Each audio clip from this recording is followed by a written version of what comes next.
raw pagtakbo, may basbas ng Diyos ang kanya kayang pagsagot sa kumakalam na sikmura. Kailangan din ng divine intervention?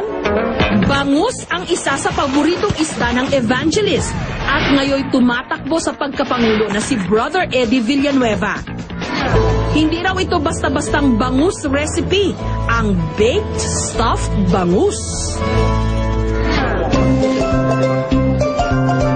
Masarap ito, Jessica. Hindi mo makakalimutan to. Makalimutan ko pangalan ko. Paborito niya raw ang bangus. Well, na-inlove talaga ako sa bangus hanggang ngayon. Yung aking inang at tatang ng buhay pa, laging iyan ang napakain sa amin sa palaisdaan. Laking palaisdaan pala itong si Brother Eddie. Sige po, gawin na ho natin. Ano unang gagawin natin, Brother Eddie? Ito ay lalagyan mo na ng tinatawag na olive oil. Alam mo, sa bundok wala nang olive oil. Oo nga, baka pwede kahit ano na humantika, no? Oo. Para hindi dumikit yung bangus. Ano ho ilalagay natin? Halo-halo ito eh. Wala, kamatis muna. Then, Sibuyas. alam ko, mukhang eksperto ka sa pagluluto eh. Ako, amateur lang ako eh. Sanay lang ako sa pambahay eh. Oo.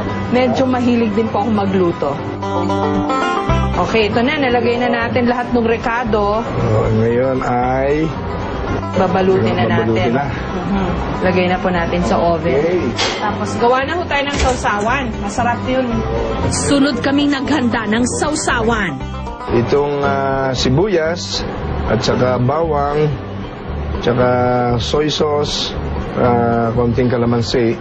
May malalim na kahulugan pala ang bangus para kay Brother Eddie. Nakita ko yung katangian ng bangus. Talagang meron silang conquering spirit. Malakas ang fighting spirit nila. Hindi sila nagpapatangay sa agos. Hindi katulad ng ibang isda, no? Pero ang dami nyo hong tumatakbo, Brother Eddie. Parang masyadong crowded yung fish pond, ika nga. Dito ngayon na iba ang Bangon Pilipinas. Para kaming bangus.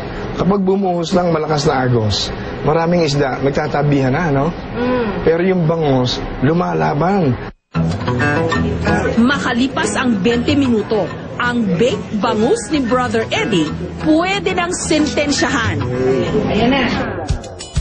Ang pagkain, lalo raw sumasarap kung ang kasalo, mga mahal sa buhay. Ito na ho yung naluto nating bangus. At aside from Brother Eddie, kasama natin si Mrs. Dory Villanueva, ang kanilang anak na si Joni, at ang kanilang apo na si Doreen. Kumakain na din ba ito ng bangus? Ayan. Kaya buksan natin. Ayan. Wow! Sa itsura pa lang, masarap na.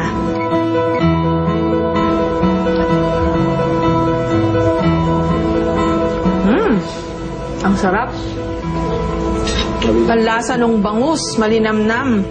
Tapos nadagdagan pa ng gulay. Habang kasalo ko ang pamilya ni Brother Eddie, nalaman ko rin ang kanilang saloobin hinggil sa muling pagtakbo ng kanilang padre de pamilya. Well, sa pasimula talagang kami lahat sa pamilya kontra.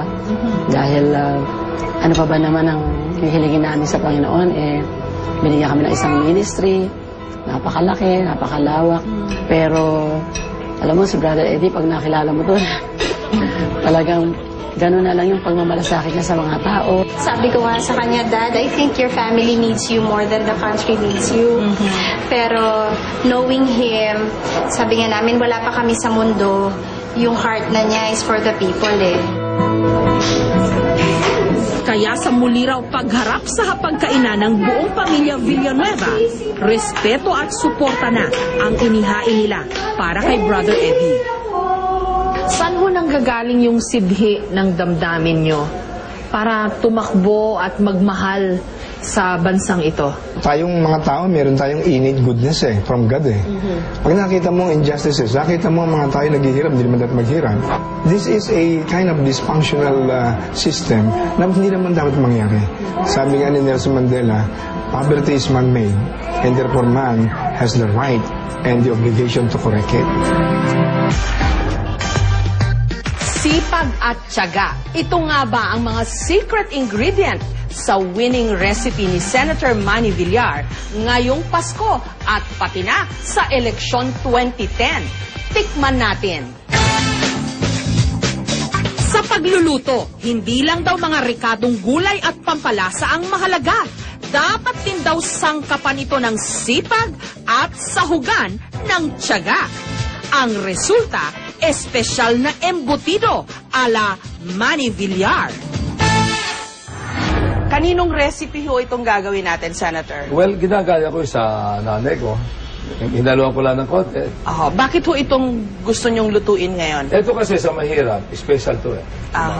Nung medyo mahirap pa ho kayo, Senator, ano ho Noche Buena nyo? Corned beef. Corned beef. Kaya lang corned beef namin, marami sabaw talaga. Saka patatas. Pero masarap. Bukod sa sangkatutak na sangkap, ang sikreto raw ng masarap na embutido nasa tamang paghahalo-halo ng mga rekado. Kinakamay. Pag naghahalo ho kayo ng embutido, sino naiisip nyo? Alam mo, para sumarap yan, maganda yung nafe-feel mo rin eh. Senator, huwag nyo isipin yung mga karibal nyo sa politika habang hinahalo nyo. Ay, pagka ganun, baka dumiin yung halo. Oo nga, no? Napakagaling nga pala nitong embutido. Depende sa estado mo sa buhay, no? Pag walang-wala, yung basic lang. Basic Pag lang. medyo meron ka, pwede mong dagdagan ng kung ano-ano. No? Expert talaga si Senator Villar, oh. Makikita mo naman yan sa halo, eh. Alam mo yung talagang sanay sa hindi. Sa kusina, ang una mo raw kalaban, init o apoy. Pero hindi raw madaling mapaso si Senator Villar. Sanay na sanay ako sa init. Sa init ng politika Mas pati. saan. Alam mo, parang kitina mo lang ang problema, parang embutido rin, hinahalo-halo. Kaya ho ba, hindi kayo naging confrontational despite the very strong attacks? Pagka yung problema, ganyan, nakikipag-away ka, wala kang magagawa sa buhay. Kasi mauubos yung oras mong kaaway eh. Samantalang kung wala kang kaaway, ang dami mo nagagawa. Matapos paghaluin ang mga sangkap, sunod na ihuhulma at babalutin ang embutido. Yan. Kasi importante yan, yung ganyan, dahil sa, para bilog.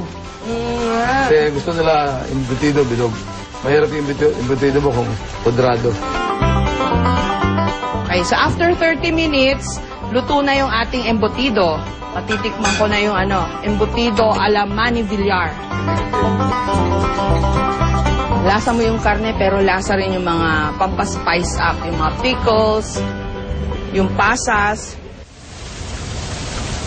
Habang kumakain, naging mas dibdiban ang aming kwentuhan. Kinamusta ko ang kanyang pagtakbo. Itong bansang ito napaka-problemado. Para tayo minsan pinagsukluban ng langit at lupa sa dami ng mga man-made at natural disasters. And yet people like you, gusto niyo maging presidente. Bakit? Pag marami ka nang dinaan ng mga problema, nasasanay ka na dyan. And then, naghahanap ka na ng mga panibagong challenges. Ikaw ba may-ari ng parlor mo? Opo. O ikaw, idol ko. Parang nag-aagawan ho yata kayo ni Senator Noynoy Aquino sa padamihan ba ng mga artista o pabigatan ng mga artista? Ito naman mga nag-endorso sa akin na ito, ay mga tao na matagal ko nang kasama, matagal na kami may relasyon na bilang kaibigan, na kahit paano, natutuwa naman ako na sumusuporta sila sa akin. Hindi ko naman parang isang contest na padamihan lang ng mga artistang kasama. Ang isa pang laging ibinabato sa kanya, ang kanyang pera o yaman. Hindi naman pangulo yung nanay ko, hindi naman artista ang mga pamilya ko. Kaya, kung ikaw naman artista, hindi mo na kailangan gumastos. Sikat ka na eh. Kaya, mas malaki ang aking trabaho sa kanila.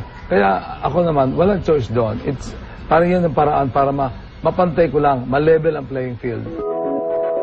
Meron pang ipinagtapat sa akin si Senator Villar. Hindi naman kami maluhong pamilya. Simple ang aming pamumuhay.